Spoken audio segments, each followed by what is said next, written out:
لا تنسوا هذا واعلموا أن حديث غدير خم هذا هو العمدة المستقر الذي يعني يمكن أن تكون من المهد إلى اللحد لم تسمع عنه في مسجد سني، لا تسمع عن الحديث ده. لا كلمة غدير خم دي ممكن تعيش وتموت كسني عندك 70-80 سنة عمرك ما سمعت عن غدير خم دي أبدا أبدا، مع أنها في صحيح مسلم. مجھ سے یہ پوچھا گیا کہ ان کے بارے میں، ان کے عقائد کے بارے میں آپ کا کیا خیال ہے؟ تو آج میں اس شخصیت کے بارے میں گفتگو کرنا چاہتا ہوں کہ یہ ایک سنی عالم دین تھے، یہ شیعہ کیوں ہوئے؟ دیکھیں، عام بندہ اگر سنی سے شیعہ ہو جاتا ہے تو آپ کہہ سکتے ہیں کہ اس کے پاس دلائل نہیں ہوں گے یا وہ کسی کو مطمئن نہیں کر سکتا ہوگا، تو وہ سادہ آدمی ہوگا اس لیے وہ شیعہ ہو گیا۔ لیکن ایک عالم دین جو کسی فرقے کا ہو، معتبر شخص ہو، جس نے اپنی زندگی کے 20-30 سال وہ تحقیق کے اندر گزارے ہوں، تعلم کے اندر، تعلیم کے اندر، قرآن و سنت سے واقف ہو، وہ شخص جب شیعہ ہو جاتا ہے تو پھر اس کی وجہ کیا ہو سکتی ہے؟ اس کا سبب کیا ہوگا کہ شیخ طارق یوسف المصری یہ شیعہ ہو گئے؟ تو اس کی وجہ انہوں نے خود اپنی ایک ویڈیو کے اندر بیان کی ہے، سبب تشیع طارق یوسف المصری۔ یہ یوٹیوب کے اوپر آپ دیکھ سکتے ہیں، یہ ویڈیو موجود ہے، عربی میں آپ ٹائپ کریں گے تو یہ ویڈیو آپ کے سامنے آ جائے گی۔ شیخ طارق یوسف مصری صاحب، انہوں نے جو اپنی شیعہ ہونے کی وجہ بیان کی ہے بڑی دلچسپ ہے، اور وہ یہی بات ہے کہ جو میں آپ کے سامنے رکھتا ہوں، حدیث الثقلین۔ شیخ یوسف المصری کہتے ہیں، طارق یوسف المصری، کہ میں نے اپنی پوری زندگی کے اندر، پوری زندگی میں کبھی بھی یہ حدیث اپنے اساتذہ سے نہیں سنی، اور انہوں نے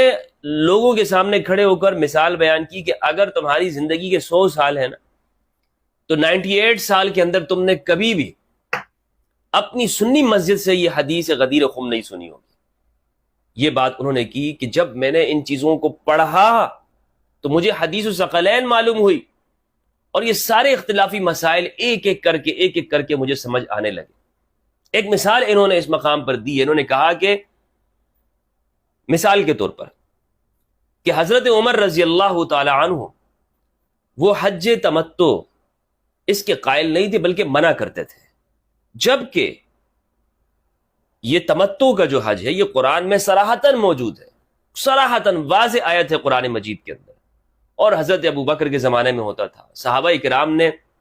نبی صلی اللہ علیہ وآلہ وسلم کے زمانے میں کیا،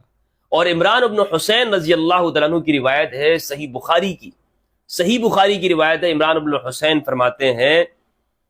کہ ہم نے پیغمبر کے زمانے میں یہ کیا، لیکن بعد میں پھر اسے ایک شخص نے منع کر دیا، اور اس نے اپنی رائے سے بات کہی ہے۔ ابن حجر اسقلانی رحمہ اللہ نے فتح الباری کے اندر اس حدیث کی شرح میں کہا ہے کہ رجل سے مراد عمران بن حسین نے تو یہاں پہ کہا کہ ایک آدمی نے اپنی رائے سے بات کی ہے، وہ آدمی کون ہے؟ ابن حجر اسقلانی رحمہ اللہ فرماتے ہیں کہ وہ شخص حضرت عمر رضی اللہ عنہ ہے۔ تو یہ سوال شیخ طارق نے اٹھایا کہ میرے ذہن میں یہ سوال آیا کہ آخر کیوں ہم قرآن مجید کے مقابلے میں، رسول اللہ صلی اللہ علیہ وآلہ وسلم کے واضح ارشاد کے مقابلے میں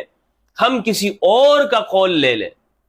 اور ابن عباس رضی اللہ عنہما کی ایک مثال پیش کی کہ ابن عباس نے جب متع کا مسئلہ بیان کیا تو لوگوں نے آ کر، خاص طور پر عروہ بن زبیر نے آ کر اعتراض کیا کہ آپ لوگوں کو گمراہ کر رہے ہو، آپ لوگوں کو گمراہ کیوں کر رہے ہو، یہ مسئلہ بیان کرتے ہو کہ متع آج بھی جائز ہے۔ تو ابن عباس نے کہا ایسا تم کیوں کہہ رہے ہو؟ اس نے کہا کہ اس لیے کہ حضرت ابو بکر و عمر تو اس سے منع کرتے تھے، حضرت ابو بکر و عمر تو اس سے منع کرتے تھے۔ تو ابن عباس رضی اللہ عنہ نے جواب دیا کہ میں تمہیں قال اللہ اور قال رسول سناتا ہوں، اور تم مجھے قال ابو بکر و قال عمر کہتے ہو، تمہاری ہلاکت کا خوف ہے۔ اور ایک روایت کے اندر الفاظ ہے کہ مجھے یہ خدشہ ہے کہ آسمان سے عذاب نازل ہو جائے، کہ میں اللہ اور اس کے رسول کا فرمان سناتا ہوں اور تم آگے سے مجھے کیا سناتے ہو کہ حضرت ابو بکر نے یہ فرمایا، حضرت عمر رضی اللہ عنہ نے یہ فرمایا۔ تو اس لیے ان کا کہنا یہ ہے کہ جب میں نے یہ ساری چیزیں جمع کی تو مجھے معلوم یہ ہوا کہ ہم بہت ساری چیزوں کے اندر ہم حقائق کو چھپاتے ہیں۔ مثلا یہی سب سے بڑی مثال ہے کہ حدیث الثقلین کا بیان نہیں ہوتا، کسی سنی مسجد سے، کسی مدرسے سے طلباء کو یہ واعظ نہیں دیا جاتا، اس کے اوپر گفتگو نہیں ہوتی، اس کے مقابلے میں چھوٹے چھوٹے مسائل کو بیان کیا جاتا ہے۔ ہمارے ہاں تبلیغی جماعت کا آپ دیکھ لیں، اس میں 6 نمبر ہیں، ان 6 نمبروں کے اوپر پوری تبلیغی جماعت کھڑی ہے۔ دعوت اسلامی کو دیکھ لیں یا دوسرے فرقوں کو دیکھ لیں، آپ ان سب کے اندر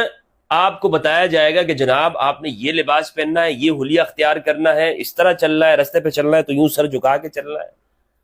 فلاں رنگ کے کپڑے پہننے ہیں، ٹوپی اس رنگ کی پہننی ہے، اس شیپ کی پہننی ہے، اچھا مسواک کرنا ہے تو اس کا کیا طریقہ ہے،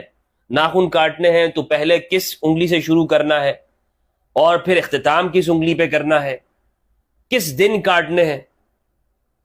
تو چھوٹے چھوٹے مسائل کے اوپر بیان ہوتا ہے، لیکن حدیث الثقلین کہیں نظر نہیں آتی۔ اسی وجہ سے یہ کہتے ہیں کہ میں اس طرف آ گیا اور مجھے معلوم ہوا کہ بہت سارے حقائق چھپائے گئے۔